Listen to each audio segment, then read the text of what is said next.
Have you ever stopped to think about what it actually means to be a good person? Is it just about knowing right from wrong, or is there something deeper going on? Well, today we're diving into the fascinating science of how we become good. And that right there is the core of it all, isn't it? We've all known someone who can talk a big game about ethics, who knows all the right things to say, but when push comes to shove, their actions don't quite match up. It's that gap, that space between knowing the right thing and actually doing it that we're going to explore. Okay, so let's jump into our first big idea, which I like to call the moral ladder. Think of our moral development like climbing a ladder. We all start on the bottom rung, and as we grow and learn, hopefully we start to climb. Now, this isn't about what you believe is right or wrong, but how you think about it. It's all about the reasoning. So this whole framework comes from a psychologist named Lawrence Kohlberg. He basically mapped out these three major levels or stages of how we reason about morality. Let's start at the very bottom of that ladder. All right, welcome to level 1, pre-conventional morality. You can kind of think of this as the mindset of a little kid. In stage 1, it's super simple. Good is what you don't get punished for. Basically, might makes right. Then you move up a tiny bit to stage 2, and things get a little more transactional. It's the classic, what's in it for me stage. A fair deal is one that helps you out. Now, as we get older, most of us climb up to level 2, conventional morality. This is a huge shift because our focus goes from me to we. Stage 3 is all about being the good boy or good girl. You want that social approval, that thumbs up from your friends and family. Then in stage 4, that circle gets even wider. It's about society as a whole. Doing the right thing means following the law and doing your duty to keep things running smoothly.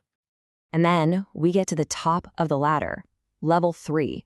What's wild is that Kohlberg believed a lot of adults never actually make it here. This is where you stop just accepting the rules and start questioning them. In stage 5, you see laws not as rigid commands, but as a social contract, one that can, and maybe should, be changed for the greater good. And finally, at the very peak, stage 6, you operate on your own internal code, these universal ethical principles of justice and fairness, that might even lead you to defy an unjust law. So, if you climb all the way to the top of this ladder, does that make you a good person? Is that it? Well, not quite. This model of reasoning is incredibly useful, but it is definitely not the whole story. For instance, critics have pointed out that the ladder seems really focused on abstract ideas of justice and rights. What about other moral feelings, like empathy, care, or compassion? Some have argued it might have cultural or gender biases. It kind of suggests that just being a brilliant thinker isn't the only piece of this much bigger moral puzzle. And this leads us to a really powerful idea. Having a sharp mind that can work through complicated ethical problems is fantastic. It's crucial even. But like the slide says, it's only half the story. There is a whole other side to being a good person. So let's talk about our second key concept, the moral compass. See, if the ladder is all about how you think, the compass is about who you are. It's that internal guide, that true north, that points you toward doing the right thing, especially when no one is looking. So what do we mean by moral compass? We're talking about moral character. Think of it as this whole collection of your virtues, things like your honesty, your courage, your compassion. It's the stuff that makes up your moral identity and kind of becomes your default setting for how you behave. And this quote just nails it. A single good action, that's great, but it doesn't automatically mean you have good character. Character is about your disposition, your consistency.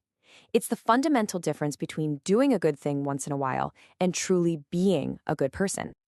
Now, here's the best part. Your character isn't just set in stone.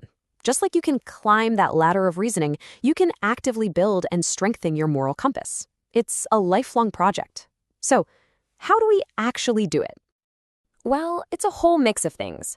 The philosopher Aristotle had this great idea that virtues are like muscles.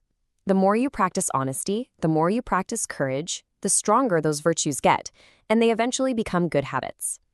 It also comes from having great role models, from taking the time to actually reflect on your choices, and of course from learning from your own experiences, both your successes and your failures.